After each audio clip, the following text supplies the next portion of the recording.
तो बताइए जो आज है आपने इसके लिए किया था, कैसे जैसा कि आपने अभी सुना, एक डिटेल्ड ब्रीफिंग जिलाधिकारी महोदय ने भी यहाँ पर की है। और कांवड़ यात्रा में जो हमारे श्रद्धालु और यात्री आते हैं जनपद में सहारनपुर, उनके लिए अलग अलग तरह की सुविधाएं जो है प्रशासन द्वारा मुहैया कराई जाती है, जिसमें चिकित्सा सेवाएं होती है, एम्बुलेंस की व्यवस्थाएं होती है, एंटी स्नेक वेनम की व्यवस्थाएं की जाती है। उनके विश्राम के लिए कैंप्स आयोजित किए जाते हैं। कैंप्स के साथ साथ में उनके खान पान के लिए भी व्यवस्थाएं की जाती है। टॉयलेट्स की वहाँ पर उपलब्धता होती है। और इसके अलावा अन्य भी मतलब जो है कंट्रोल रूम के माध्यम से खोया पाया केंद्र या फिर अन्य प्रकार की कोई अगर समस्या होती है तो उसके निराकरण के लिए भी व्यवस्थाएं की जाती है। तो इन सारी सुविधाओं को देखते हुए, क्योंकि इसमें कई सारे विभाग इसमें कार्य कर रहे होते हैं और उन कई सारे विभागों की योजना या फिर कई सारे विभागों की सुविधाएं जो है यात्रा के लिए उपलब्ध होती है, परंतु कहीं ना कहीं इन सारी सुविधाओं की सूचना एक जगह पर श्रद्धालुओं को उपलब्ध होना भी बहुत महत्वपूर्ण होता है। और इसकी कमी को देखते हुए जिलाधिकारी सहारनपुर द्वारा इसमें ये अच्छी पहल करके एक ये वेबसाइट और एक ऐप इसमें डेवलप किया गया है, जिसको स्कैन करने पर जो यात्री है हमारे, उनको निकटस्थ उपलब्ध सेवाओं के बारे में सूचना मिल पाएगी। मुझे लगता है ये कि बहुत अच्छा कदम उठाया गया है और यात्रियों को इससे बहुत सुविधा होगी।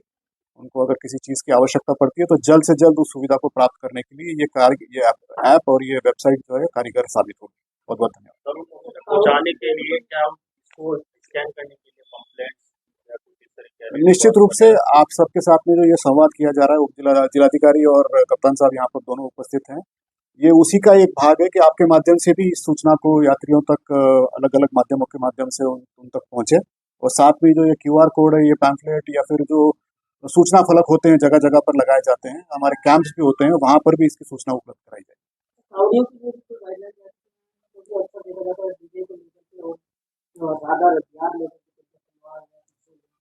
इसके विषय में देखिए, ऑलरेडी इसके विषय में ब्रीफिंग हो चुकी है। अंतर्राज्यीय कोऑर्डिनेशन मीटिंग्स होती हैं, वो भी मीटिंग्स हो गई हैं और इसके लिए निश्चित रूप से कार्रवाई की जाए। कांवड़ियों के लिए अच्छा प्रयास है, लेकिन सवाल ये है कि सहारनपुर के लोगों के लिए प्रशासन ने क्या किया है, क्योंकि सारे रोड ब्लॉक रहेंगे, सिर्फ 3 क्रॉसिंग दी गई है पूरे सहारनपुर में।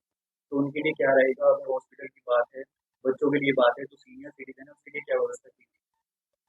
देखिए, ये वार्षिक आयोजन होता है और कांवड़ यात्रा में जो जिस तरह से भीड़ आती है वो एक समान नहीं होती है और ये बदलती रहती है। तो उसकी दृष्टिगत प्रशासन को जो भी आवश्यक कदम लेने होते हैं वो निश्चित रूप से हम लोग लेंगे। आपने कहा कि मौसम चुनौतीपूर्ण है। पिछले साल हमने देखा, एक तरफ कांवड़ यात्रा चल रही थी, दूसरी तरफ पूरे सहारनपुर में बाढ़ की स्थिति थी, लोग परेशान थे, पानी था। और इस दौरान भी यही स्थिति बन रही है, क्योंकि बारिश 2 दिन से लगातार हो रही है। क्या उसको लेकर कोई व्यवस्था की गई है, कोई टोल फ्री नंबर या कुछ ऐसी एप्लीकेशन बनाई गई है? नहीं, देखिए, वर्षा एक अपना अलग, बारिश जो हो रही है वो दूसरा विषय है। और ये बात बड़ी इनफैक्ट सराहनीय है कि पिछले वर्ष वर्षा ज्यादा होने के बाद भी जो है बड़ी सक्सेसफुल तरीके से कांवड़ यात्रा यहाँ पर आयोजित की गई थी। तो उसके लिए वो उस समय के प्रशासन और पुलिस की हम लोगों को सराहना करनी चाहिए। और बरसात भली हो रही होगी, वाटर लॉगिंग होता है, ये कोई नई बात नहीं है, वाटर लॉगिंग होता है, लेकिन उसमें तत्काल रूप से जो है प्रशासन की तरफ से मदद या फिर बाकी रिस्पॉन्स दी